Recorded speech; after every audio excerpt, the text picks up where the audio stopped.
Yes, sir. Yeah. Lil Brunson back at you with the back at you, and I am the best reporting on the Eagles. Listen, before we get into the meat and potatoes, I gotta let you know that this video was brought to you by Manscaped.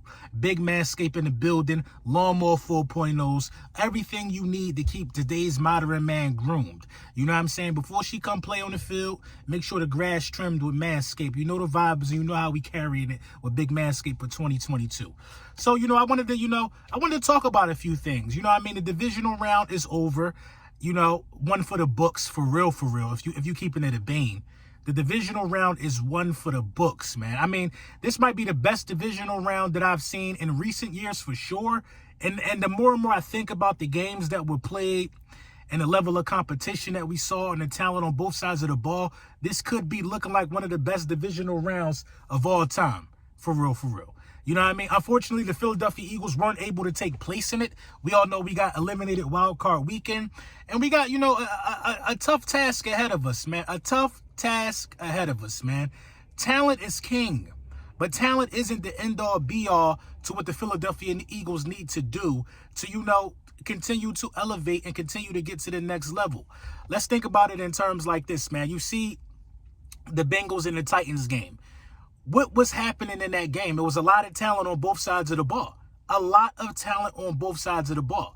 Joe Burrow was sacked 9 times. The only time a quarterback has been sacked 8 or more times and still won the game was Joe Burrow and Donovan McNabb, I think in 2003 against the Packers as a Philadelphia Eagle. It's only happened 2 times in franchise history. I say that to say this. You can't win a lot of playoff games being sacked 8 times.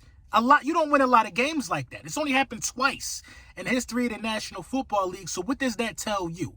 If you use your brain, that tells you this, that he was able to endure being sacked 8 times simply because the talent that he has on his football team. Bottom line.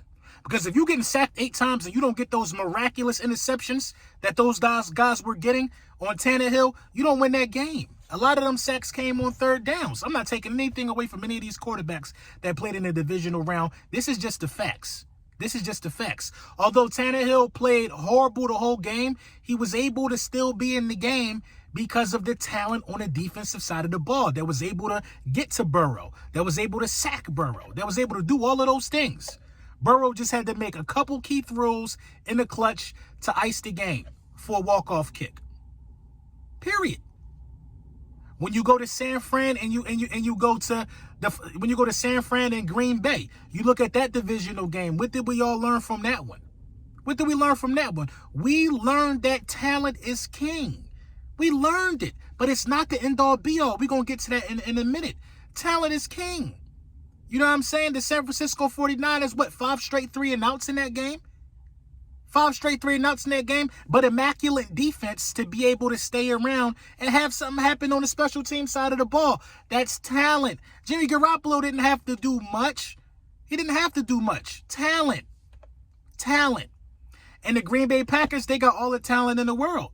In my opinion, they were the disappointment of the weekend. You expect them to put up more than 10 points, but it is what it is. Then you go to the other matchup. You go to the Rams and the Bucks. A lot of talent in that game. Talent helped Tom Brady get back into that game. Talent helped the Rams extend that lead and basically put that game away. The Bucks were able to get a key strip sack to get the game tied up. It was just bananas that game. Talent on both sides of the ball, which helped that game become competitive. Period. Then you go to the game of the decade, probably. The Bills and the Chiefs. Come on, talent on both sides of the ball. Now, a lot of people want to harp on the quarterback play, but I want to talk about the talent. Because what Josh Allen did was use his talent. Stephon Diggs was basically a distraction. And what's the kid named Gabriel Davis had the game of his life. Stephon Diggs was able to use the talent on the roster. Period. And the Chiefs, you already know they're talented from top to bottom, but it's not the end-all, be-all. You still have to develop as a quarterback. You have to know certain things as a quarterback. You got to get better as a quarterback, and the team has an obligation to their quarterback to put talent around that quarterback. Now, it's one common denominator from the weekend and that I've noticed. Josh Allen, Joe Burrow, Patrick Mahomes, you know what I mean? Trevor Lawrence, the list goes on, you know what I mean? They've all been coached by this same guy, Kyle Palmer, Carson Palmer's brother. They've all been coached by this same guy. And you know, shout out my guy Dave Dust for bringing this to my attention.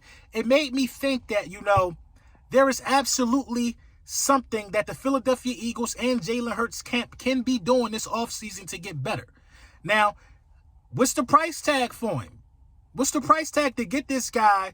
And what's the price tag to have Jalen Hurts sit down with this guy for a couple of weeks? Now, I'm not saying Jalen Hurts need to bail on his team, Brian Johnson, and all of those guys, because Brian Johnson did an absolutely fantastic job. Jalen Hurts developed. He developed this season. It might not be as fast as some people want. He's still 23 years old. He exceeded expectations, but there's so much room to grow. And if you get a guy like Kyle Palmer, who's been around, he's been around Deshaun Watson, helping these guys out at a young age. This guy can absolutely, I believe he can take Jalen Hurts to the next level. He can take Jalen Hurts to the next level. Absolutely. At some point, when you want to get to where you got to go, you can't always hire your homeboy to be your driver. I hope this don't go over too many heads. You can't always hire your homeboy to be security at the club you own. Sometimes you need to get professional help. Sometimes you need to get somebody who do this. You know what I mean? And I'm not saying nobody that Jalen Hurts works with don't do this, but this dude, Kyle Palmer, has a track record of making dudes, when dudes sit down with him for them weeks or whatever it is, them dudes often turn out elite. Especially the way he was able to help Josh Allen. I mean, Josh Allen was talked about like a lost cause. Now, Josh Allen, in my opinion, is the second best quarterback in the NFL, only behind Patrick Mahomes, and that gap ain't that large. I believe we saw 1 and 2, the two best quarterbacks in the league last night. Tom Brady and Aaron on their way out. I believe we saw 1 and 2 last night. And when you look at the list of quarterbacks in the AFC, you look at their age, all of these dudes are 25 or under, probably 26 at the oldest. It's a lot of these guys in the AFC who are young and who are putting up really, really good seasons and really, really good numbers, and the teams are responding well to it. Jalen Hurts is on track. This third year will tell us everything we need to know about Jalen Hurts and what we're going to do with the quarterback position. But Jalen Hurts has an obligation to himself to get better in the offseason. I think he knows that. And I think what the Philadelphia Eagles have to do, if they're serious about his development, they're already naming him the starter already. You know what I'm saying? I don't think they're going to be looking at a quarterback with these high picks. I think they're going to be looking at building talent, because I believe talent is king. But I also believe the development of your quarterback goes a really, really long way. You're only really going to go as far as your quarterback is going to take you. You know what I mean? In most cases. Jimmy G would be the exception, but then I look at a guy like Jimmy G, he's 35-14 as a starter, 4-1 in the postseason. Is Jimmy G really the exception? A lot of great quarterback play this week, man, and I think that if the Philadelphia Eagles want to take things to the next level, you got to focus on the development of Jalen Hurts, whether that be getting somebody in the building, whether that be, you know, his team hiring somebody to work on mechanics during the offseason. But mechanics and knowing that playbook like the back of your hand has to be at the forefront of the minds of everybody in the camp. Let me know what you guys think in the comments.